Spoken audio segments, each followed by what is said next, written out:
kita udah sampai di Laodikia. Nih, ini kurang lebih kayak poin-poin peninggalannya, itu nanti ada keterangan, nanti kita kasih lagi karena bisa juga ke arah sini. Look at that. Tuh, coba lihat. Ini lantainya nggak marmer, jadi aman, nggak licin. Kita ke arah dalam.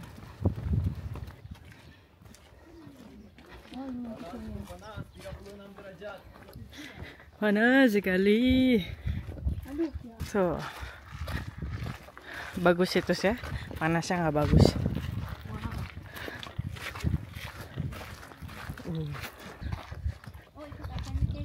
Tahu artinya apa? Enggak. Nggak tahu. Itu bahasa Kenapa datang yang terlalu panas waktu? Oh.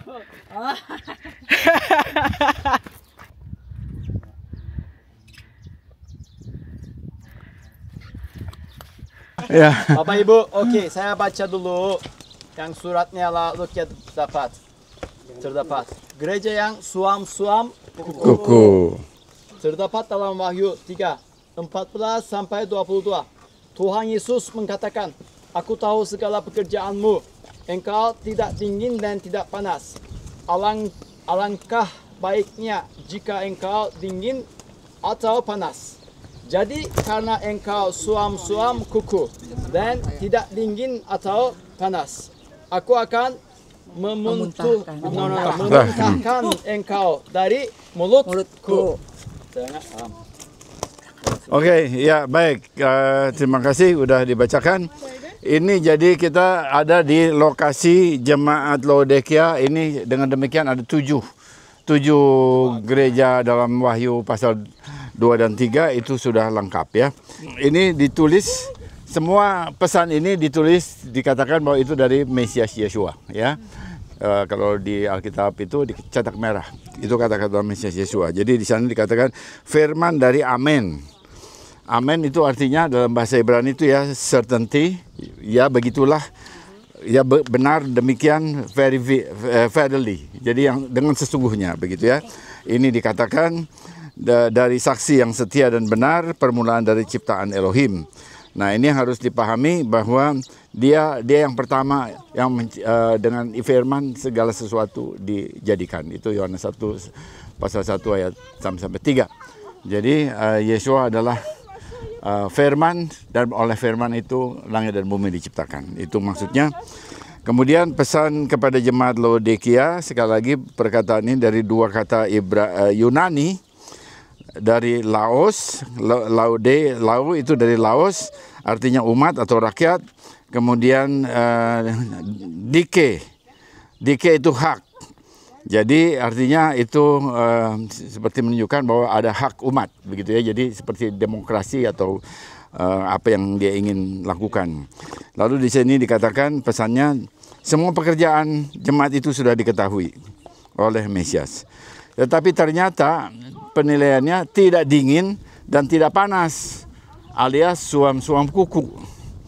Nah, karena dia tidak dingin, tidak panas, artinya kalau panas itu bersemangat, kalau dingin itu memberikan pelayanan yang menyejukkan, begitu ya. Ini di tengah, tidak dingin, tidak panas. Dan karena itu lalu dikatakan oleh Mesias akan dimuntahkan dari mulut Mesias. Nah, terus jemaat Laodikia juga merasa kaya tanpa sadar bahwa mereka adalah miskin, melarat, malang, buta dan telanjang. Ini serius ya.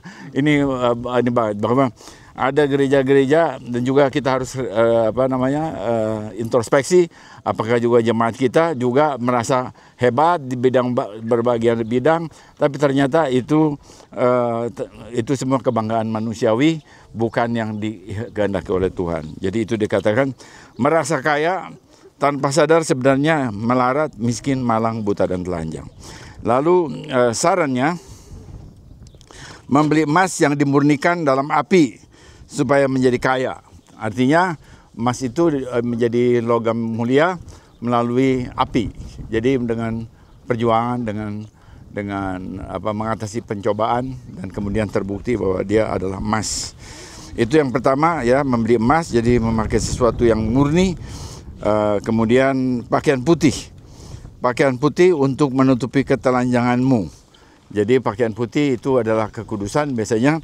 Jadi kalau kita tidak kudus itu digambarkan sebagai dalam sejarah rohani itu telanjang. Jadi pakai pakaian putih kita kudus, tertutup semuanya. Kemudian minyak untuk melumas mata agar melihat. Nah ini penting juga bahwa kita dikasih mata, baik mata jasmani maupun rohani. Tapi kalau kita tidak melihat, kita tidak melihat. Dan kita lihat bahwa seperti Adonai Yireh di waktu Tuhan, waktu Abraham mempersembahkan Ishak gitu ya. Itu Adonai Yireh artinya Adonai melihat. Jadi Adonai melihat di situ ada domba dan kemudian beritahu pada Abraham di situ ada domba jantan itu ya. Jadi penglihatan itu penting. Tanpa kita melihat barangnya, jawabannya sudah di situ, tapi kita nggak pernah lihat, ya nggak pernah kita sentuh. Ya karena itu melihat itu penting sekali secara rohani khususnya, juga secara jasmani juga kita harus perhatikan. Kemudian relakan hatimu karena orang yang dikasih Mesias akan ditegur dan dihajar. Itu nasihat kepada jemaat di Laodikia. Jadi kalau kita memang tidak sesuai dengan apa yang diajarkan, karena kasih dia akan menegur dan menghajar. Lalu sarannya apa? Bertobat. Ya, ini bertobat. Dan kemudian juga kita lihat di sini ada satu ayat yang biasanya saya pakai untuk mengajar orang untuk menerima Yesua. Di sini dikatakan bahwa Mesias berdiri di luar. Di luar. Aku mengetuk. Nah, waktu dia mengetuk artinya dia di luar. Di luar apa? Konteksnya itu di luar jemaat Laodikia. Konteksnya di luar jemaat. Jadi dia mengetuk, barang siapa mendengar dan membukakan pintu, aku akan mendapatkannya, makan bersamanya. Jadi kita juga mesti selalu ingat bahwa kita perlu sadar bahwa Mesias harus ada di hati kita, Mesias ada di komunitas kita, Mesias harus ada dalam keluarga kita. Ya, itu yang menjadi implikasi dari pesannya. Nah, kemudian diakhiri dengan pemenang. Siapa yang bersama dengan Mesias, siapa yang menang akan duduk bersama Mesias di tahtanya. Seperti Mesias juga telah menang dan duduk bersama Bapa di tahtanya. Jadi kita mesti terus setia sampai akhir dan kita menang terhadap segala sesuatu yang tadi dikatakan. Kita perlu emas, murni, iman yang murni, pakaian putih, kekudusan, minyak, mata yang selalu melihat apa yang diperintahkan Tuhan, apa yang dijawabkan oleh Tuhan. Nah, jadi itu dengan demikian udah total semua sudah 7 ya. Nah, saya mau tambah sedikit ya, bahwa konsili Laodikia ini dipakai oleh gereja-gereja pada tahun 363 membuat konsili Laodikia. Pada konsili itu mereka menolak Sabat. Sabat itu dilengsarkan. Jadi padahal Sabat itu perintah Tuhan, tetapi konsili itu kesepakatan tadi Laodikia, kesepakatan umat, kesepakatan rakyat menggeser itu. Sehingga kalau orang melakukan Sabat itu lalu dicap Judaizer. Padahal itu perintah Tuhan kepada semuanya. Jadi kemudian mereka juga menolak Apokrifa, yaitu buku antara Perjanjian Lama dan Perjanjian Baru. Itu ada tengahnya ada kira-kira 10 kitab, itu semua ditolak oleh konsili Laodikia. Jadi di situ kita bisa melihat ya, kita mulai memahami bahwa jemaat-jemaat ini ditulis itu untuk jadi peringatan karena bagi kita juga, tetapi pada abad pertama itu sungguh-sungguh ada jemaatnya dan kemudian mereka tidak mengikuti apa yang disarankan oleh Mesias, akhirnya mereka hancur. Ya semuanya itu sudah tiada. Itu konsili Laodikia. Nah, sebelumnya kemarin kita juga mendapatkan konsili Nisea ya, waktu kita di Nisea. Di situ juga Pesak yang harusnya 14 Nisan petang ya, kita rayakan dengan sedar Pesak, itu diganti dengan Easter. Jadi apa yang Tuhan tetapkan sudah diganti. Nah, ini jemaat-jemaat ini ternyata tidak mengikuti pesan Mesias. Kemudian satu lagi untuk menjelaskan ini, kemarin kita udah ke Efesus. Lalu pada tahun 431 itu ada konsili Efesus. Di situ dinyatakan Maria dinyatakan sebagai Mother of God. Ya, jadi God-nya dimaksudnya Yesua, Jesus ya, Mother of God. Ini satu bentuk lagi penyimpangan begitu ya, yang tidak ada dalam Alkitab, tapi mereka tetapkan.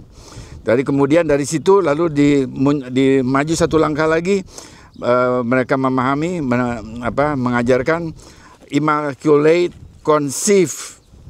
Jadi bahwa Maria itu dikandung tanpa dosa. Ya. Jadi ini glorify itu Maria ya. Jadi dalam keadaan seperti itu lalu Mariologi berubah jadi Mariolatry. Jadi Ya udah tahu ya bahasa Inggrisnya. Jadi idolatry itu jadi dia disanjung lebih daripada yang harusnya. Jadi barangkali ini kita bisa melihat ya bahwa jemaat-jemaat ini akhirnya kita lihat juga sekarang tinggal puing, nggak tahu di mana. Tetapi ada banyak hal, nasihat-nasihat yang berasal dari Mesias itu ternyata tidak ditanggapi secara serius, dilanggar, akhirnya mereka mengalami keadaan seperti ini. Jadi kita hanya lihat puing-puingnya saja. Oke, barangkali itu jadi renungan bagi kita semua waktu kita belajar 7 gereja di Asia Minor, Asia Kecil, yaitu sekarang negara Turki. Oke, sampai di situ. Nanti kalau ada sesuatu lagi nanti kita di Sabat. Hari ini kita ada Sabat, kita bisa tambah bicara sebentar ya. Dan kita wrap up semua ada di sana. Tapi baik di sini karena panas, mari kita bersatu dalam doa. Bapa dalam surga, terima kasih ya Tuhan untuk perjalanan ini. Kalau kami sudah melihat 7 gereja yang ada dalam kitab Wahyu dengan segala apa yang disarankan, kelemahan-kelemahan yang mereka miliki, dan juga apa yang dikatakan oleh Mesias Yesua, dan juga apa yang seharusnya mereka lakukan sebagai pemenang.